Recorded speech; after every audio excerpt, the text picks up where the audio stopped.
Alors, on parle maintenant des insectes. On va voir un reportage là-dessus assez presque traumatisant de Séverine Lebrun, Damien Turpin et de Vincent Buchy, parce que on se dit, je ne sais pas si vous êtes prêts à manger des insectes, enfin il y a en Afrique, en Asie, on en mange, hein, mais si ça va venir sur nos tables, parce que c'est un produit qui là pour le coup est assez rentable en termes d'économique, et ça peut être la solution à nos problèmes. On mange bien des grenouilles et des escargots, ça horrifie certains de nos voisins européens. Oui, quand c'est des cafards, c'est... Écoutez, si on met un petit peu d'ail, un petit peu d'ail, un peu de piment d'Espelette, je pense que le cafard peut être délicieux. Ben, vous voyez, il y a des nouvelles L'omelette de recettes. hanneton, c'est un vieux plat des Landes. L'omelette de hanneton, bien sûr. D'accord. Des nouvelles recettes à travailler. Donc on regarde ce sujet de Séverine Lebrun sur les insectes. Est-ce que ça sera ça, demain, l'essentiel de nos assiettes? En France, dans la banlieue de Toulouse, un hangar sans fenêtre et surchauffé. Cédric Auriol s'est lancé dans l'élevage il y a 18 mois. Les insectes comestibles, il veut en faire un business. Alors ici, donc, on a des ténébrions, donc c'est un coléoptère qui va pondre des œufs dans la farine.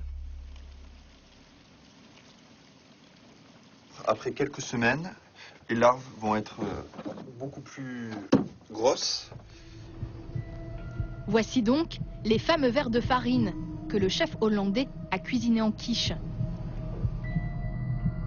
Dans ces bacs de croissance, Cédric espère produire jusqu'à 3 tonnes d'insectes par mois pour nourrir les Français. Élever des criquets et des grillons serait beaucoup plus rentable qu'un troupeau de vaches. Avec 10 kg de nourriture, on va pouvoir faire jusqu'à 9 kg d'insectes, alors que par exemple pour l'élevage bovin, on pourra faire seulement 1 kg de viande. Donc dans toute la chaîne d'approvisionnement, ça amène un impact environnemental beaucoup plus faible. En termes d'espace ? Mais là, comme vous pouvez le voir, c'est tout à fait possible d'élever des insectes en hauteur. Donc ça prend évidemment beaucoup moins de place que des bovins qui doivent être à même le sol. Le projet de Cédric, des barres protéinées où l'on ne reconnaîtrait plus du tout l'insecte. Il se fait aider par ce centre technique qui a mis au point des dizaines de plats cuisinés. Pour ne pas dégoûter les consommateurs avec des insectes entiers, il mixe les vers séchés pour en faire une nouvelle matière première. Une sorte de purée de vers brunâtre et très odorante qui sera utilisée un peu comme une farine. Vous voulez goûter? Je pense qu'il y a une différenciation notable au niveau du...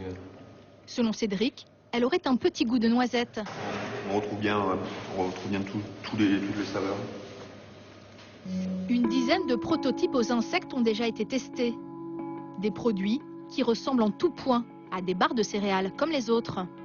On a ténébrion, chocolat, coco, on a raisin noisette et on a la même chose avec farine de grillon. D'accord, bon, c'est parti. On arrive quand même un peu à ressentir le grillon, je trouve, en arrière-goût. Que... J'avais peur qu'il soit complètement effacé.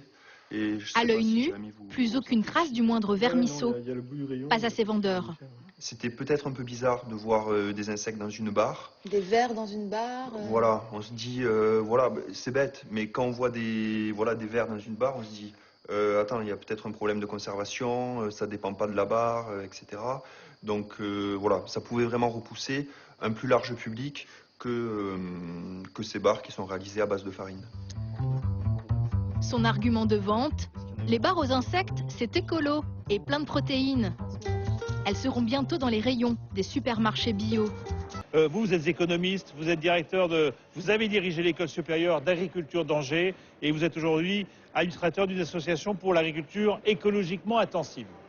Vous verriez manger des insectes comme ça? Bah écoutez, moi, à mon âge, j'espère que ça me sera épargné. Bon. Mais la réalité, c'est que forcément, on va s'y mettre. On le voit bien dans le reportage. On va s'y mettre essentiellement pour des raisons de ressources limitées de la planète. Il faut se rendre compte qu'actuellement, sur Terre, il y a 7 milliards d'humains, et pour les nourrir, il y a 20 milliards de bestiaux.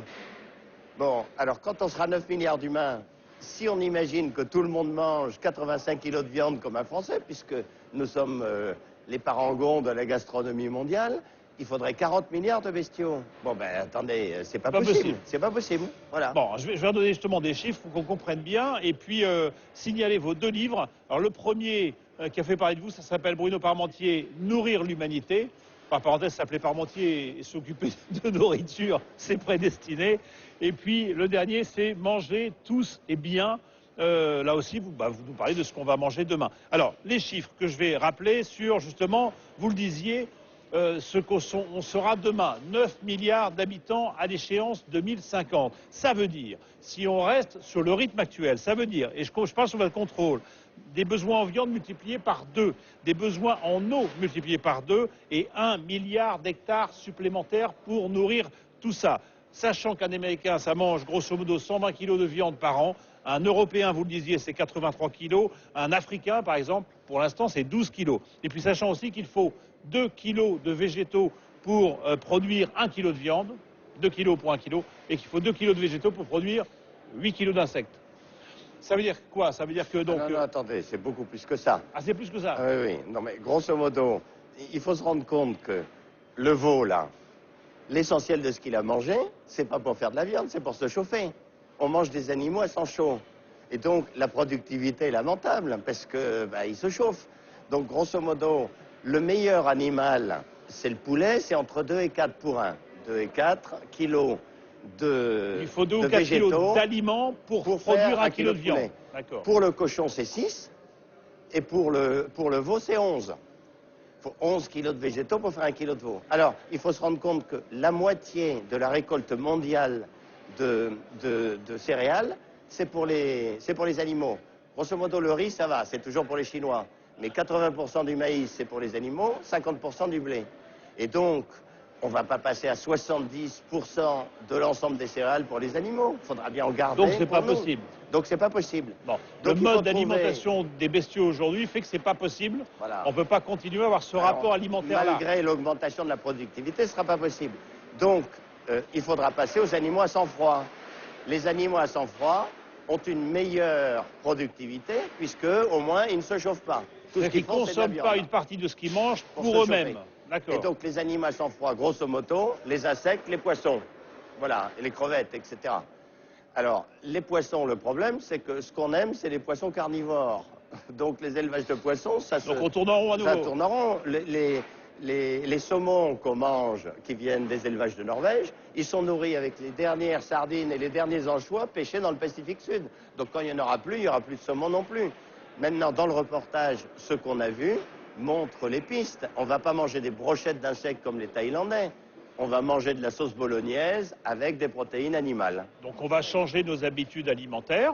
Est-ce que tout ça, ça va être compatible avec, on parle d'une économie, d'une agriculture éco-responsable, biologique, etc., et moins productrice peut-être, avec moins de rendement? Est-ce que ça va être possible quand il va falloir nourrir 9 milliards d'habitants?